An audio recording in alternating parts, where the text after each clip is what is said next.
열왕기하 10장 25절에서 31절까지 말씀을 통해서 삶의 주인이 누구신가 라는 제목으로 말씀을 드리겠습니다.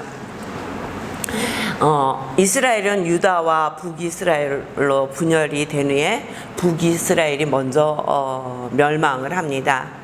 하나님은 이 두 나라의 왕을 세우시면서 그들을 평가하실 때 다윗과 여로보암을 기준으로 평가를 하십니다.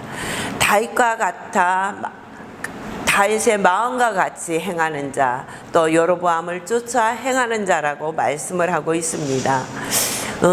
북이스라엘은 아수르에 의해서 멸망을 당합니다. 그러니까 이 분열왕국이 된 게 BC 930년인데 722년에 아수르에 의해서 멸망을 당하면서 그 멸망당하기까지 약 200년 조금 넘는 기간 동안에 19명의 왕이 통치를 합니다. 그리고 이 19명의 왕이 한 왕조에서 난 것이 아니라 9 왕조에서 났다는 것입니다. 그러니까 왕조가 바뀔 때마다 반역이 있었다는 것입니다. 칼부림이 있었다는 거예요. 그래서 그 9 왕조를 통해서 이들은 북이스라엘 나라를 세워갖고 다스려 갔습니다. 근데 이들이 그렇게 9 왕조를 세우면서 가장 길게 한 그 왕조가 오늘 에후의 왕조입니다. 그러고 또 가장 짧게 왕조를 할 때 시므리 왕조인데 7일을 왕자리에 있었던 왕도 있습니다. 호세아 왕 때 아수르에 의해서 그들은 멸망을 당합니다. 그렇게 멸망을 당하기까지 이들이 하나님의 말씀을 쫓아 살아야 되는데 북이스라엘의 삶을 보면 여로보암을 쫓아 살았다고 하나님은 모든 왕들에게 그렇게 평가를 하십니다.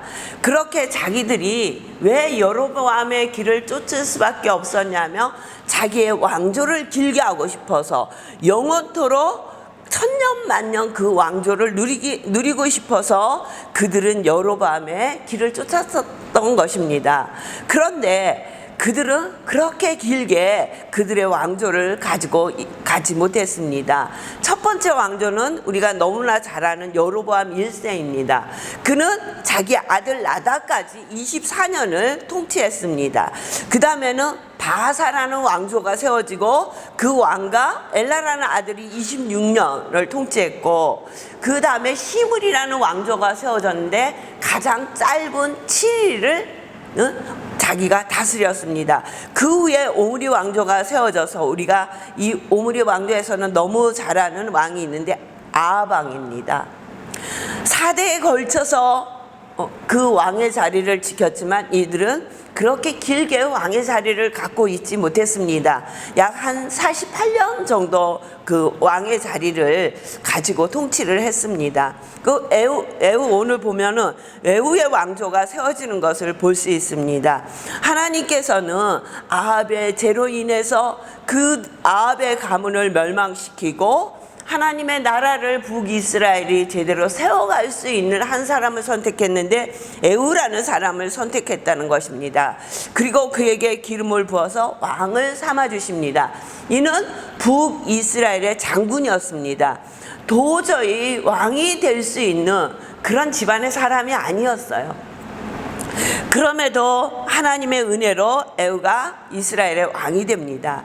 그러면 이 처음에 하나님께서 그에게 맡겨주신 사명을 에후는 잘 감당합니다. 그래서 아합의 모든 집을 다 칩니다. 하나님께서 엘리야에게 말씀하셨던 그 모든 일을 이루는 모습을 우리가 볼 수 있습니다. 오늘 본문에 보니까 28절에 마지막으로 아합 집안을 치면서 마지막으로 친 것이 25절입니다. 번제를 드리기를 다음에 에후가 호유범과 지휘관들에게 이르되 들어가서 한 사람도 나가지 못하게 하고 죽이라 하매 호유범과 지휘관들이 칼로 그들을 죽여 밖에 던지고 바알의 제사장들을 한 곳에 모아서 그들에게 제사하게 하고 그들을 다 죽였다는 사건입니다. 여호람을 죽입니다. 왕을 죽입니다. 이세벨을 죽입니다. 그리고 그의 집안의 아합의 아들 70명을 다 죽입니다. 하나님께서 말씀하시는 대로 에후는 하나님의 말씀을 이루어드리기 위해서 열심히, 그리고 하나님이 주시는 지혜에 따라서 그 아합의 모든 족속들을 다 멸합니다. 마지막으로 바알의 선지자들까지 다 멸하는 것을 볼 수 있습니다. 이럴 때는 에후는 온전히 에후의 삶의 주인이 하나님 여호와이셨다는 거예요. 그래서 힘들고 어려운 그 일을 감당해 나갈 수 있었다는 거예요. 그리고 그들 앞에 하나님이 어떤 분이시는지를 북이스라엘의 백성들에게 보일 수 있었다는 것입니다. 이렇게 아합의 집안이 멸망할 수밖에 없었던 것은, 아합의 죄는 무엇입니까? 많은 죄가 있지만 대표적으로 바알과 아세라상을 섬기게 했고, 이스라엘 모든 백성들에게 바알과 아세라상 앞에서 절하게 하였다는 것입니다. 그것뿐만이 아닙니다. 여호와의 선지자들을 다 멸하였다는 것입니다.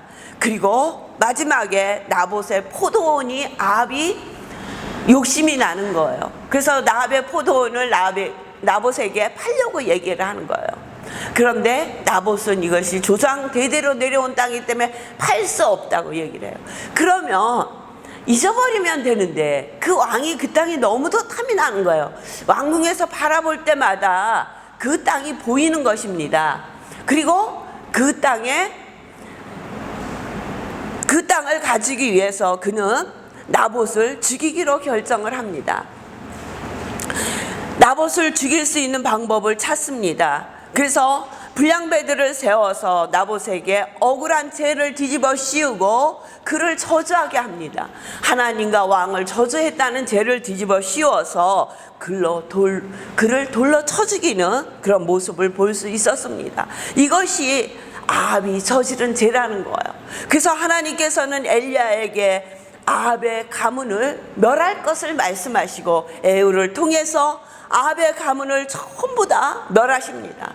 그들에게 말씀하셨던 개들이 너의 피를 핥을 것이라고 말씀하셨던 그 말씀이 이루어지는 것을 오늘 우리는 보았습니다. 열왕기의 하를 통해서 이렇게 자기들이 삶의 주인이 되어서 자기의 마음대로 살았던 그들의 삶의 모습을, 그 모습이 어떠한 결과를 가져오는지는 우리는 너무 잘 볼 수 있었던 것입니다. 이 일을 통해서 이 일을 행하기 위하여 하나님께서는 에후를 선택하시고 그에게 많은 고난을 주셨습니다. 그리고 그는 정말 하나님 마음에 합한 것처럼, 하나님이 내 삶의 주인이, 전부가 내 삶의 주인이신 하나님이신 것처럼 그는 모든 일을 행했지만 어느 순간에 그의 마음은 하나님 앞에 온전하지 못하였다는 것입니다. 29절 보겠습니다. 이스라엘에게 범죄한 느밧의 아들 여로보암을 제 곧 베델과 단에 있는 금송아지를 섬기는 죄에서는 떠나지 아니하였더라. 온전히 하나님이 에후의 삶의 주인이시고 모든 역사의 주인이시라는 것을 알았을 때는 어렵고 힘들어도 에후는 하나님의 말씀대로 순종하며 아합의 식구들을 다 멸하고 하나님의 말씀에 순종할 수 있었어요. 근데 그의 마음에 누가 들어왔느냐? 많은 백성들이 그의 마음에 들어왔던 것이에요. 이 백성들의 마음이 어찌하며 나와 더 오래 갈 수 있고 내 왕조가 더 오래 갈 수 있을까? 천년 만년 내 왕조가 이어갈 수 있을까? 하는 욕심이 에후의 마음에 들었던 거예요. 그러니까 그가 정말로 없애야 할 여로보암이 세운 베델과 단의 금송아지를 치우지 못한 거예요. 그리고 그곳에서 떠나지 아니하였다고 말씀하고 있어요. 31절에 보니까 여호와께서 에후에게 이르시되 내가 나 보기에 정직한 일을 행하되 잘 행하여 내 마음에 있는 대로 아합의 집에 다 행하였은즉 내 자손이 이스라엘 왕위를 이어 4대를 지내리라 하시니라. 에후 이후에 4대의 왕이 세워진다고 말씀하시는 거예요. 그러면서 하나님께서 에후를 칭찬하시는 거예요. 내가 나 보기에 정직한 일을 행하고 잘 행하였다. 내 마음에 있는 대로 아합의 집에 다 행하였다고 말씀하시는 거예요. 그런데 이 마음을 계속적으로 에후는 지켜나가지 못합니다. 왜냐고요? 아까 말씀드렸잖아요. 이스라엘 백성이 자기의 마음에서 떠나갈까 봐, 자기에게서 떠나갈까 봐. 그래서 베델과 단에 세웠던 금송아지는 치우지 않는 거예요. 유다 땅에 예루살렘에 가서 하나님의 성전에 가서 이들이 제사를 하고 절기를 지키며 이스라엘에 있던 모든 자들의 마음이 예루살렘으로 떠날까 봐 두려웠었던 거예요.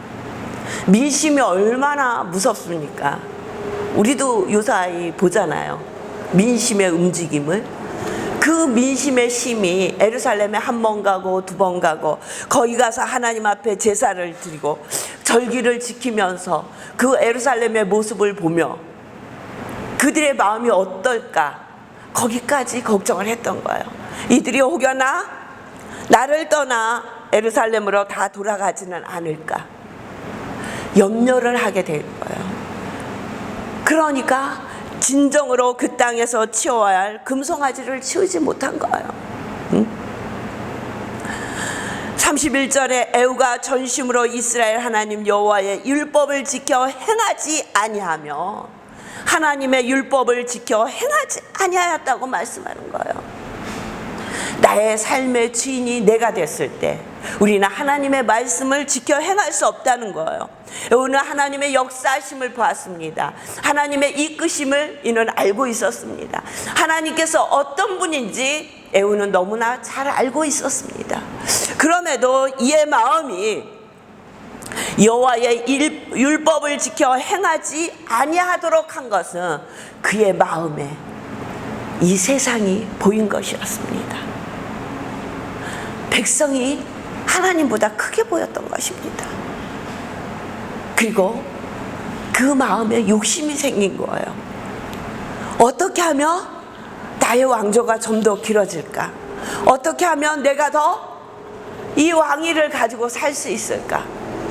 그러니까 그 욕심이 그 속에 잉태하게 된 거예요. 욕심이 잉태한 즉 죄를 낳고 죄가 장성한 즉 사망을 낳는다고 말씀하고 있어요.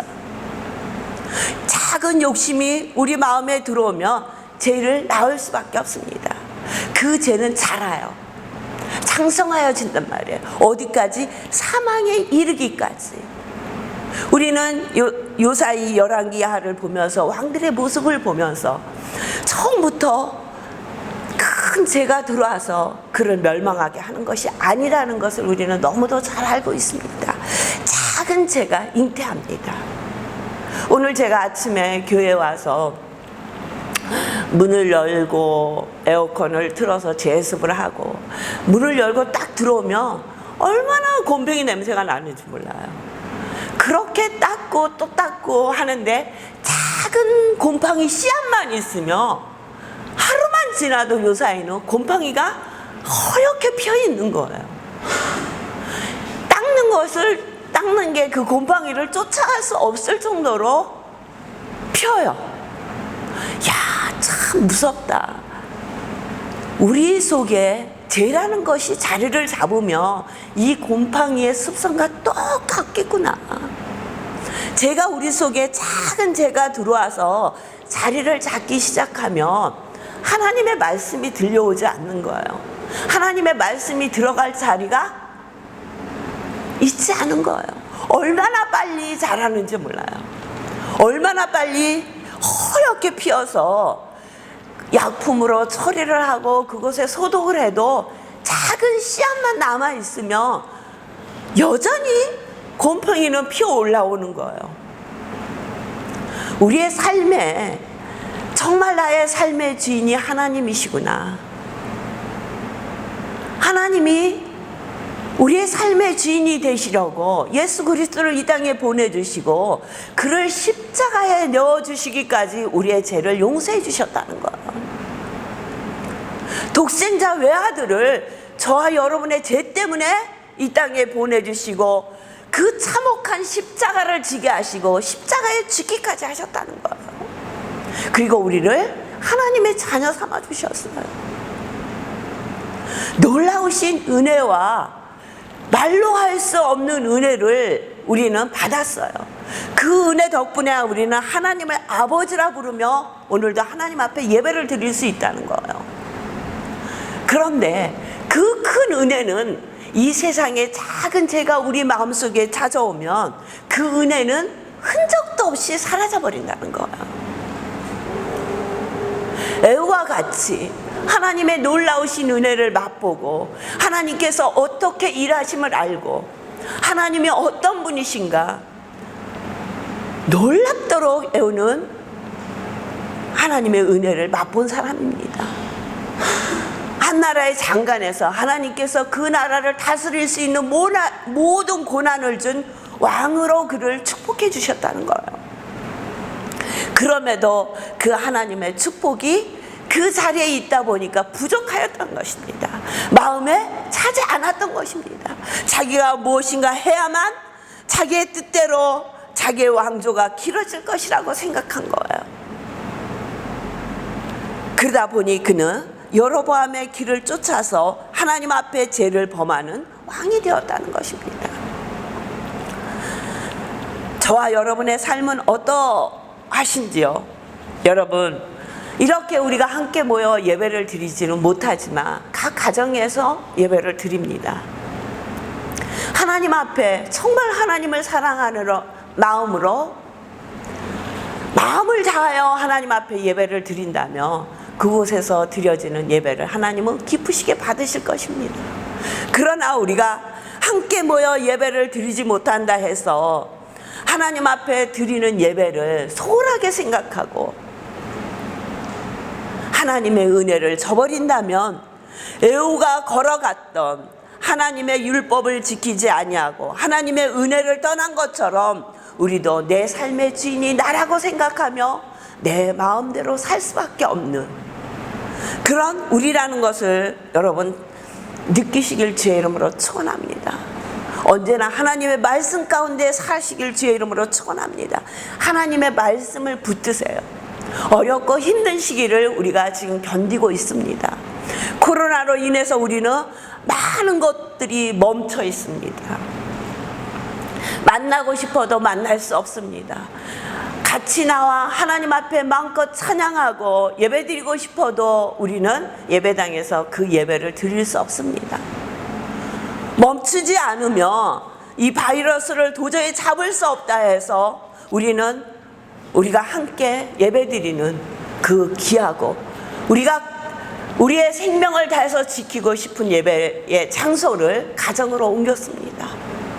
그런데 그 가정에서 예배를 드리면서 정말 하나님 앞에 온전한 예배, 하나님이 받으시기에 합당한 산제사를 드리고 있지 못한다면 우리의 삶은 무너질 것입니다.